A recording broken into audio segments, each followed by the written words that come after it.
Sometimes life is messy. Have you ever wished you could refocus your mind, home, relationships, and work life?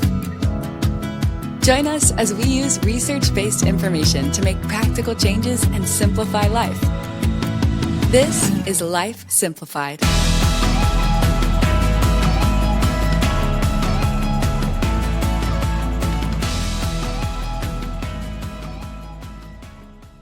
Welcome back to Life Simplified. I am Joni. I'm your host for today, and I'm going to go right ahead and just apologize for the way that I sound.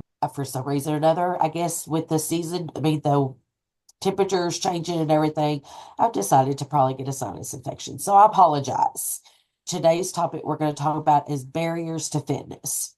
Lace up your shoes and let's hit the pavement. Even when life throws you a curveball, did you know that inactive is a leading risk factor for many chronic diseases? But the good news is, even small amounts of regular walking can dramatically improve your health and well-being. So, this week we're going to be talking about the pesky little barriers and how we can achieve them goals that we set. So, hello, ladies. How are you all doing today? Oh, living the dream. Oh, feeling like lots of barriers. Yes. Yes, barriers. I think that's an interesting topic we're going to discuss today. Especially for today, it just seems like there was barriers in our way far as for this episode. Have you ever set a walking go and only find yourself struggling to stick to it? Definitely. Yeah, all the time. I agree. Sometimes we also set ourselves up for failure, which we're going to talk about here in a little bit, of setting goals that are realistic goals, because there's all different types of factors that comes into play far as for the barriers, and so we in our minds we think, okay, well, we could set this goal, we could do it, and then it don't happen. So then we're hard on ourselves. We all have good intentions, but because we want to walk more, but we have deadlines at work, we have family commitments, or even, that nagging lack of energy that can make us feel that it's impossible. So today we're going to dive into some common barriers and offer practices, solutions to these moves. So I'm going to ask you another question. What is the biggest challenge you face when trying to incorporate more walking into your life? Time. I think time. Because even the days that I think I have time, it's like something comes up.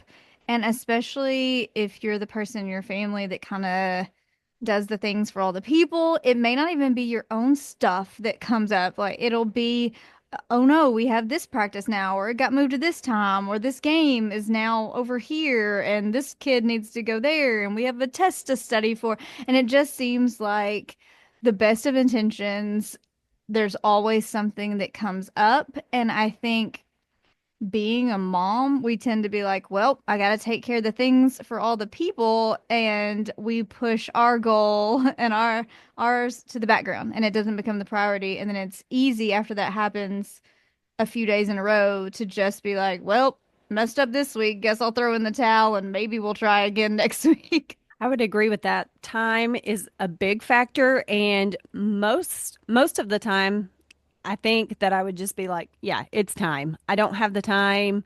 I just don't have the time. And while that is a reality on some of the days, like last night, I wanted to get some movement in, and I did move at work quite a bit yesterday. I worked late and all of that. So by the time I got home, no, my day was done.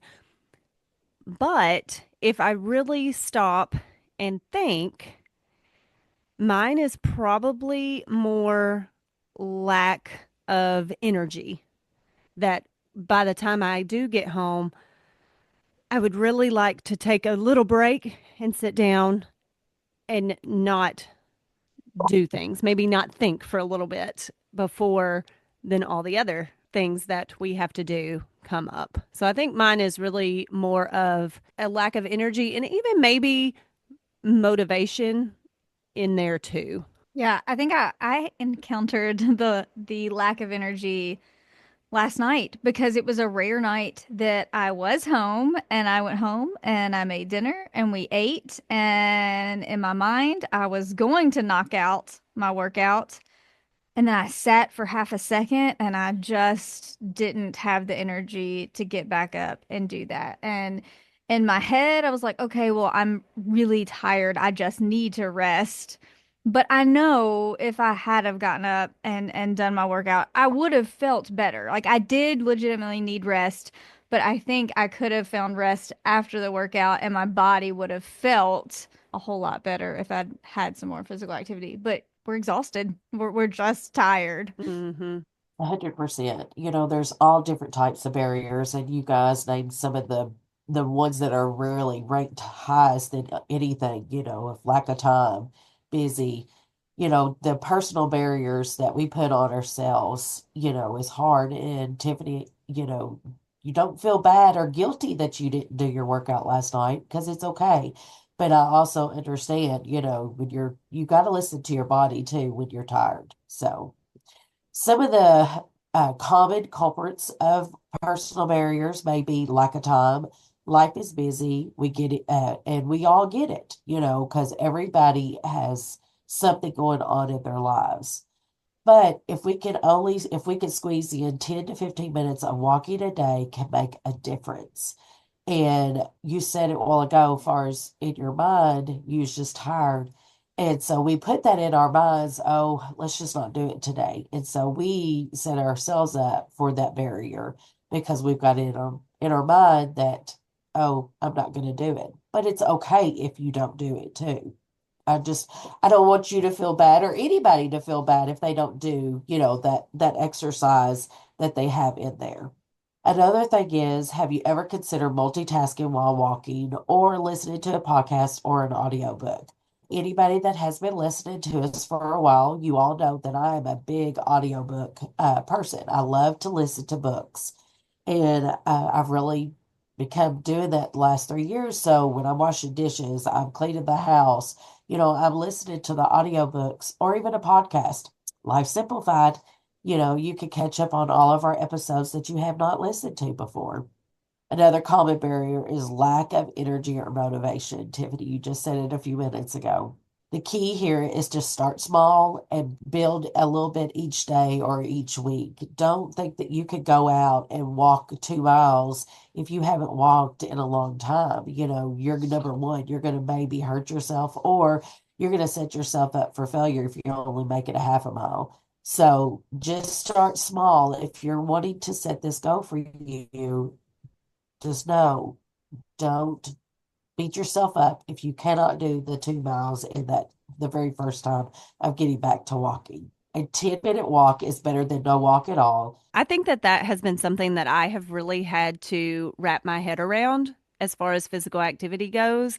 You don't have to do the all or nothing, which we've talked about in numerous episodes, that I've got to do it all and I've got to do it right. And with physical activity, yes, we want to keep it safe. We want to do it right in that aspect so that we're not hurting ourselves, but moving, even if it's 10 minutes. And I think that has been helpful for me when I get that in my head that, okay, so I walked 10 minutes on my lunch break. If I don't get to the rest of the 20 minutes that I really want to later, that 10 minutes was better than sitting at my desk all day. So I think that's a really good point that you've got to get your head wrapped around. Like, yes, the goal is 30 minutes most days of the week. Like we've talked about that in last week's episode. But anything is better than nothing. That's exactly right. The four of us, we schedule stuff and we schedule stuff in way in advance. And we live by our calendars. That's just who we are with extension and everything. We live by our calendars, not only for work, but for our families as well. Another thing that we can do, put 10 to 15-minute walk in your calendar each day. Schedule it in. That way, it may be at your lunch break, it may be first thing in the morning before you go to work, or it may be after you work. but schedule it in. You can look and see what your calendar looks like. If you know that you're going to be here, there, and everywhere, and it's going to be harder for you to get it in, just then put it in maybe the last part of that day for maybe 10 minutes, but just doing something makes a big difference. What strategies have you found helpful for boosting your motivation of exercise?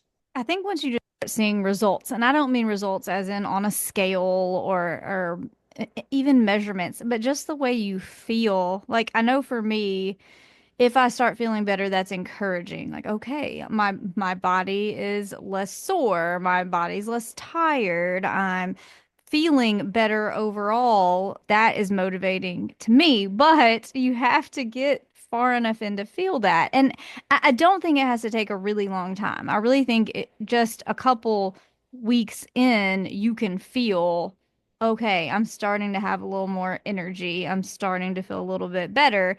And I think that's where that, like, for me, that all or nothing that Ashley was talking about, I can get frustrated because I sometimes have a like, I'm gonna do this all the way or I'm not doing it, and that's kind of not helpful all the time. But if you start feeling that, but then you have a week that just doesn't go right, like you have a busy schedule or you're feeling under the weather or you just have other things, don't let that one bad week keep you from getting back in your routine. And I think that's where I struggle sometimes is if I get kind of knocked off the routine, it's hard to get me back on, but don't just quit. Like it's okay to have a bad week. It's okay to have two bad weeks.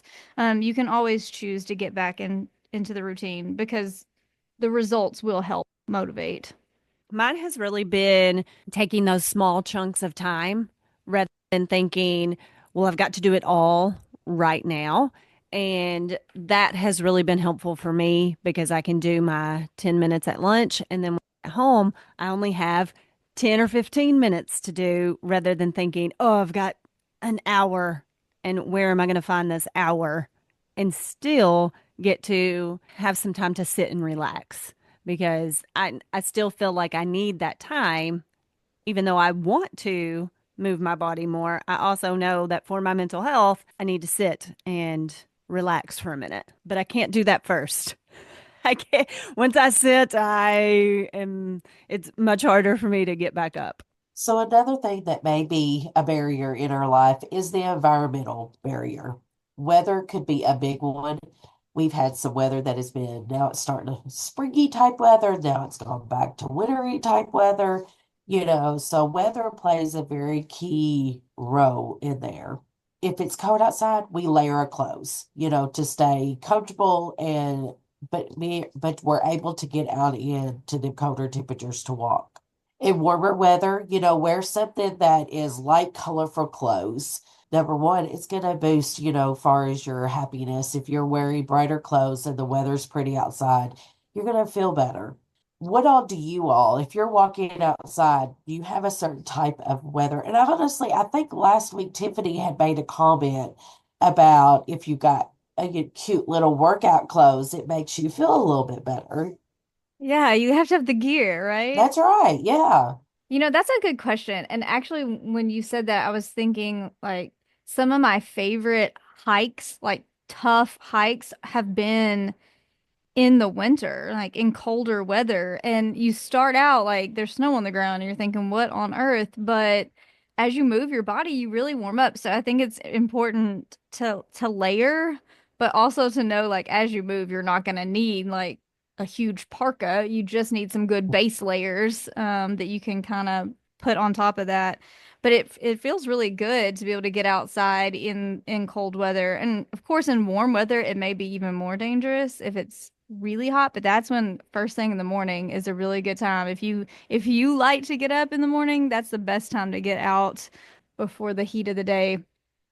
But yeah, having a nice outfit, because then when you reach your goal, you got to take the picture, right? It didn't happen if there's not a picture. I have the same thoughts as Tiffany. When it's colder outside, I have to make sure that my ears are covered.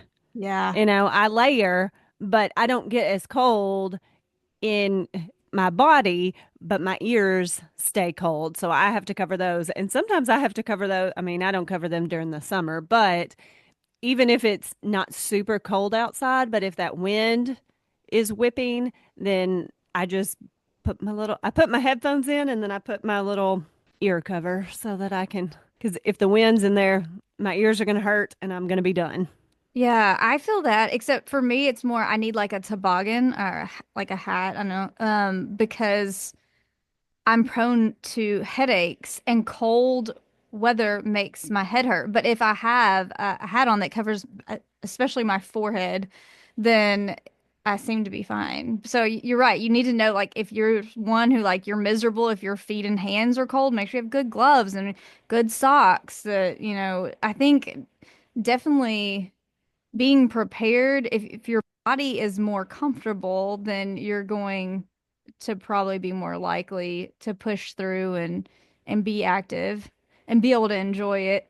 The right Yes. shoes are everything. I really think honestly, Yes. like in Oh, almost yeah. everything in life, the right shoes can make or break you. And so, yeah, I've had some really, really awesome hikes with the right gear and some really not super fun ones with when you're not wearing the right thing. So, Most definitely. There were some major, good tips and barriers there too. Also, when it is bad outside and you don't have that option of going out, there's places that you could go. You could go to your local grocery store, walk the outside, perimeter inside, but the against the walls, perimeter also, or even if there is a gym by close to you, like a athletic gym that you could go and walk is another good place as far as if it is bad weather outside. my Also, grandfather used to walk every day, and back then we had an indoor shopping mall, which I know those are a little less common than they used to be, but every morning he would go and he would walk inside the shopping mall and that would be his exercise for the day and it never failed. It didn't matter if it was hot, sunny, windy, rainy, whatever, he was going and doing that. So I think that's definitely good advice. And I think there's like, you have gyms, there's sportsplexes, there's different places like that offer up those opportunities. yes, and also if you have a treadmill, treadmills, fars are another good way to be able to do it. Did we talk about far as getting a treadmill for under your desk? I think in some of our podcasts we talked about that. If you're able to do that, that's a good way far as to get your steps in and also walking. But another thing we need to talk about is it a safe route for you to be walking? Is this place safe for you to go out and walk by yourself? So when you're thinking about where can I go to get this exercise in? So another challenge maybe is so far as when you're figuring out what walking routine or walking place that you want to go. We always want to be careful, far as and watch for your surroundings, of what's going on around you and where you're at, because that if you're not safe to walk there, then you don't need to be there just to get in your steps. So explore different places, know what's going on around you with that. Social barriers can also play a key role if you're lacking support from your family or your friends. It can be harder to stay motivated. Me and my daughter, we hold each other accountable for different things because she's still at home. She wants to be more healthier, just like I do. So we are kind of like each other's, support system when it comes to that. And when I do something that I'm not supposed to be doing, like eating a certain thing, she's like, Mom. So having somebody that's going to call you out on them things is a good person that you need to have in your corner too. That's funny. I have a coworker, and just this morning we were talking because we have a meeting coming up at lunchtime today, and it's one of those meetings that we will eat at. So I was like, "What are we having? What are we eating today?" And so she said, "Well." Another coworker was like, "Listen, we all are trying to be healthier, and we have different nutrition goals." And so he was like, "We're having grilled chicken salads today." He's like, "We're doing something new." So that can be helpful too. Even the people in your office, if they know everybody's trying to work on some health health goals, then you can help each other out instead of having pizza or some other things, have some salad and fruit. Just overcoming all these different barriers that we just talked about is going to make us healthier and more aware of things that is going on.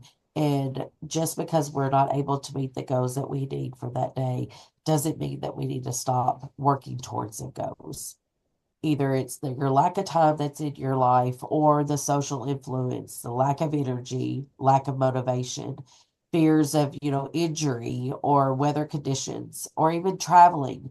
All of these barriers are things, though, that we can work past. So just because you've got these going on in your life doesn't mean that you can't start for you to make you feel better and better, overall. Just know that each day you want to take a small step to reach them goals. I just mentioned a few minutes ago, far as about injury of, you may be afraid to injure yourself. Don't let that hold you back as well. You need to go and talk to your doctor, to make sure that you are physically okay to start, walking or whatever physical fitness that you want to do to make sure that it is safe for you to do, but don't let that hinder you and say, oh, I can't do it because I've got things going on. I'll be honest with you. I think I put a barrier in front of myself because I even mentioned I've been having issues with my feet. We were in our walking challenge this month, and I put a barrier on myself because of my feet. And I can still walk every day. I still wear my tennis shoes. I'm still currently waiting to decide if I'm going to have surgery or not. But even if I get out and walk 5 minutes a day, is better than nothing as well. Because I mean, I just put that barrier on myself. But if you do have a physical illness, please check with your doctor to make sure that you're able to do the physical fitness. Well, and Joni, you mentioned last week about it because your foot has been bothering you and you've got to make some decisions there, moving in your chair. So even if Yes. walking is something that bothers you, there are still activities that there are some locations have classes that you can do chair yoga and chair aerobics. And if you don't have those facilities near you, then you can also take a look online. There are lots of free sites that you can find different videos for exercising in your chair. So any movement is better than no movement. And I love that you brought up the challenge that we're in because with that challenge, you can choose to walk and count your steps, or you can choose to count the amount of time that you are being physically active. So it's really whatever works for you, whatever works for your schedule, whatever's easiest for you. If it's easier to keep track of just time, like I moved my body for 15 minutes today, great. If you want to count your steps, that's fine too. So I love that aspect of this challenge. So just don't get discouraged and miss your day or two. Just get back on track as soon as you can. Making a commitment to yourself to overcome at least one barrier to walk for this week. Even a small change could be a big difference. Sharing your progress with us, on social media. Like I said, the challenge is going on, so share it to our Facebook page or Instagram, or even you can even email us to lifesimplifiedpodcast@gmail.com. I want to leave you with a question, and I want you to think about it, and I want you to try to do it this week. What's one small step you could take this week to make a walking a regular part of your life? Join us for next week for more tips and inspiration to achieving your walking goals. Happy walking this week. We'd love for you to join our Walk Your Way challenge. If you would like more information, it will be in our show notes, a link to register. The challenge started yesterday, so you still have plenty of time to get your steps in or move your body. We are asking participants to keep track of, like I mentioned earlier, either the number of steps that you walk or the amount of time that you're physically active. And then you'll turn that in to us either weekly online, or you can turn that in at the very end of the challenge.